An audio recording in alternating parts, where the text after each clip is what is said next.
Greetings. In this episode of Data Visualization with Tableau, we're going to take on another type of calculated field, one that just has a basic calculation in it. And one thing that we know here is that we've got information on how many hours people spend at a national park, or the total number of hours spent by visitors at a national park, so adding them all up. And then we also know basically the number of visitors that we've had to the park. Obviously, right, these two things are going to be related. The more recreation visits we have at a park, so the more people that come, the longer combined total of hours people are going to spend there, right? They're naturally friends. And if we throw a trend line in there, we can see that they're really related, right? The number of visits that you have, the variation in number of visits, explains about 62% of the variability in the amount of hours that guests spend at the park, right? But what I'd love to know, for here, Great Smoky Mountains National Park, tons of visits, tons of hours. Hot Springs National Park, fewer visits, fewer hours. But what I'd really love to know is how long do people spend at a given park on average, right? And that would require us to take the number of hours that have been logged at a national park and divide it by the number of visitors that have been logged. And then we'd get a measure of how many hours per visit we would get. So let's make a new calculated field. This time, we can just make it from here. Right-click anywhere in the data tab, or you can click on the drop-down menu, create calculated field. And so I'm combining recreation hours and recreation visits, and these are sorted alphabetically, and I'd love this new variable to fit with the existing variables that it's related to, so I'm going to call it recreation hours per visit. You see where I'm going with this? And this is just going to be a simple calculation. So when making calculations in Tableau, you start typing, you wait for it to signal that it understands you by pulling something up in a drop-down menu, and then you click or hit tab to make it work. If you're typing something in and it doesn't recognize it, there's a problem. So we're going to just start by saying recreation hours. It knows it. I'll hit tab.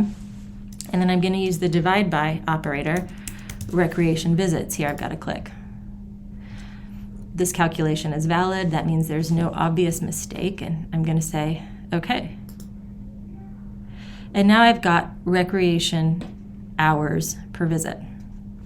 Let's just drag this into size. And now we can see the parks, the ones to the left of this line, right, are going to have more people spend longer at the park than the ones to the right of the line are going to be smaller. People spend less time at the park. That makes sense given the relationship between those variables. But we can see here, parks like Sequoia National Park, Big Bend National Park, and Yosemite National Park have people spend longer there when they go there. One problem that I've got is this is sum of recreation hours. I want to switch that to average. So from measure, I'm going to click average. And actually, let's take hours per visit and change its default properties so that we don't have to change this every time we use the variable. Now it'll just default to that.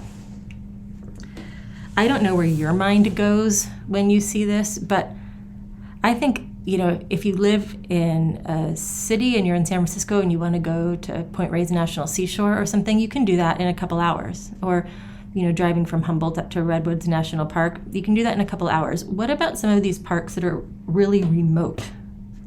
I wonder if there's a relationship here between recreation visits, recreation hours, or the length of time people spend at a park and the distance from an airport, right? Maybe more remote parks. Like I did notice here, Wrangell St. Elias and Isle Royale, that's up in Michigan. Maybe those are harder to get to. It's just a hunch, but let's take miles to airport and drag it into color.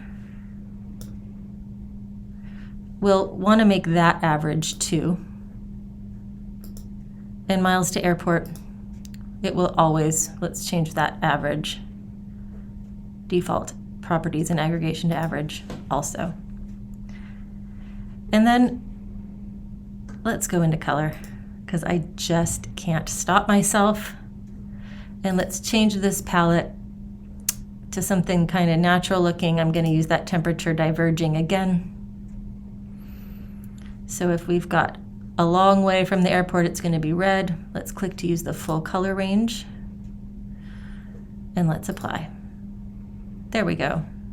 Circles are fine. Oh, and then I see Wrangell St. Elias, 400 miles to an airport, but I don't see that big of a pattern with color there. So I'm just going to give this a name. Visits, hours, distance. I'm not sure if I'm going to use this yet, so I'm not going to worry too much about formatting. So that was our new variable, recreation hours per visit. And it seems like maybe there's a relationship with distance, but I don't know.